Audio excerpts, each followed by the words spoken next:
ang Hataw pa Parañaque Mayor June Bernabe. Magandang gabi pong muli sa mga tagapanood ng Gabay at Aksyon sa IBC 13 sa programa ni Rose Solangon. Ito po si Mayor June Bernabe ng lungsod ng Parañaque. Ito pong mga darating na araw ay masasaksihan po natin ang kampanyahan ng eleksyon sa barangay. Tayo po ay natutuwa, maipakita po natin yung mga iba-ibang barangay dito sa Parañaque para makita naman natin kung ano yung mga accomplishments nila, kung paano sila magsilbi sa taong bayan. So hayaan po natin ang iba-ibang barangay dito po sa Parañaque. Sa Hataw pa Parañaque, hataw na BF Homes. Kitang-kita natin. Sa misa pa lamang na isinagawa bago mag-file ng COC si Kagawad Carlo Bernabe na tinatawag ng barangay captain sa barangay BF. Ang daming tao, grabe. At nakikita nyo ito po ay naglakad patungong Comelec. Sinamahan siya ng kanyang mga kababayan at ng kanyang 6 na kagawad. At pagkatapos po ng kanyang filing ng COC, umarap siya sa taong bayan at isa-isa niya itinaas ang kamay ng kanyang mga kagawad na magiging hudyat at tunay na pagkatrabaho sa barangay BF. Walang iba kundi si Kapitan Carlo Bernabe. Kapitan Carlo Bernabe! Thank you. Salamat po. Ang lineup ko is si Kagawad Alfred Lazatin, si Kagawad Richard Moreno, Gary Halmasco, si Francisca Demilio, si Rosel Espino, si Mario Canceran at saka si Leon Arceo po. Ang papangako ko, isang barangay na pumapasok, ang kapitan, ang barangay na nagtatrabaho at ang barangay na nakikinig sa taong bayan.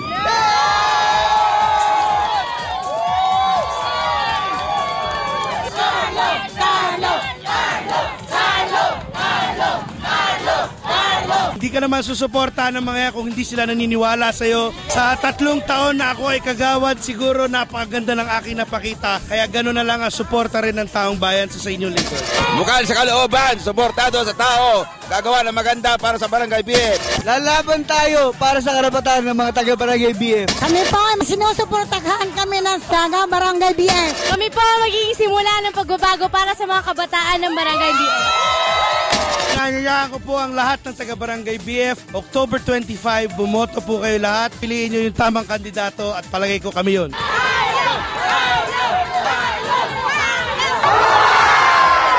As SK Chairman, actually talagang nag-focus po tayo sa development ng kabataan. Nakapagpatayo tayo ng mga basketball court. Pero sabi ko nga, very limited yung ating proyekto. After ng term natin as SK Chairman, tumakbo tayo as kagawad. So tayo po'y pinalad at nag-number 3, binigay po sa atin ang chairmanship ng Health and Education. So doon po, inabutan ko po yung mga volunteer workers natin na without allowance. Pakiusapan ko po ang ating Barangay Captain Francisco de la Cruz that time na bigyan natin sila ng counting incentives for their transportation at kanilang mga merienda or mga pagkain. Maganda yung bonding namin between the health workers and the health center staff. Nagkaroon po na improvement. Na-establish po natin out of 4 daycare center dati ay ngayon po ay 15 na. Malaking tulong para sa ating mga kapamilya na may mga pinag-aaral na hindi nalalabas ng kanilang subdivision. Ang tanging hangarin ko ngayon at kaya tayo tatakbo ay para magkaroon po tayo ng first elementary and high school dito sa San Isidro. Kailangan natin ng edukasyon. Kailangan nila dagdag na kaalaman at dagdag na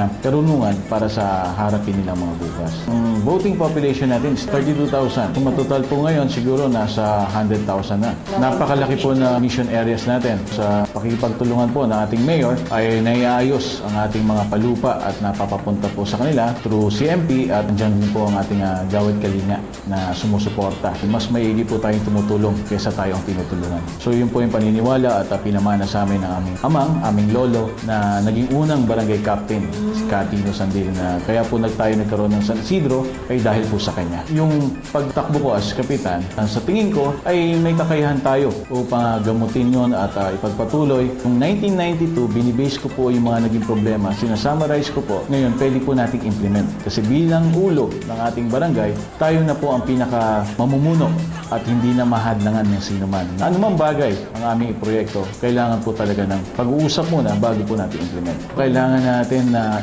i-wake up call yung mga tao na kahit anong laki ng budget ng ating gobyerno, kailangan mahalin po natin. Kailangan mamulat din sila na tangkilikin at mahalin nila, pangalagaan nila. Ang daming riprapping na ating ginagawa ng ating mahal na mayor at ating mga opisyales. Pero after a week, makikita nyo, hindi po sa gobyerno nanggagaling ang kalat, bagkus sa taong bayan. Magsamahan tayo, magtulungan tayo, hindi dapat lagi nating iasa sa gobyerno. Sa nakikita ko, sa ikot ko sa ating barangay, nakakatuwa na sabihin na ang isang matanda, ang isang bata ay susuporta ng Team Obey. Dahil sa nakikita nila, tayo naman ay may mga nagawang proyekto, pero hindi natin kailangan na sabihin na atin to. Ito'y proyekto para sa taong bayan. Tinawag po namin sa team namin is Bagong Simula, Bagong San Isidro. Ayaw na po namin pag-usapan kung ano man yung mga naging kamalian noon. Pagkus eto kami magbubukas ng isang libro, proyekto para sa San Isidro. Ano po ang susi doon? Tamang pakikipag-usap sa mamamayan. Maraming makikinabang na mamamayan ng San Isidro. Kumuha po tayo ng mga kagawad ng isang pedicab driver na si Romel Manyalak, si Calito Aragon bilang representative ng senior citizen, Macmac Galupo, representative ng kabataan, Alvin Sanchez, siya po ang maangasiwa sa mga napapariwara, naliligaw na landas na kabataan. And si Billy Dacanay, being the member ng rescue team, at isa po pong kagawad natin, Boyet de Torres, na Chief Security na ating mahal na mayor, ay nagpaalam sa ating mahal na mayor na gusto niya po maglingkod sa ating barangay upang mamuno sa peace and order and situation sa ating barangay. Si Vic Mendoza, na siya po ang kakatawan sa kooperatiba at siya po ang presidente ng San Isidro Labrador. Siya po yung matatawag natin lehitimong taga San Isidro na magbubukid dahil sila po yung mga sinaunang tao dito sa San Isidro. Sana po ay subukan ang bagong simula, maging anumang pong kulay tayo ng nakaraan local election. Magsimula po tayo dahil ako po yung naniniwala kung tayo magtutulungan at magkakaisa dito sa barangay. Gusto ko na natin na tayo nagsasalubong na may ngiti at masaya dahil nakikita natin, nararamdaman natin ang benepisyo mula sa barangay San Isidro.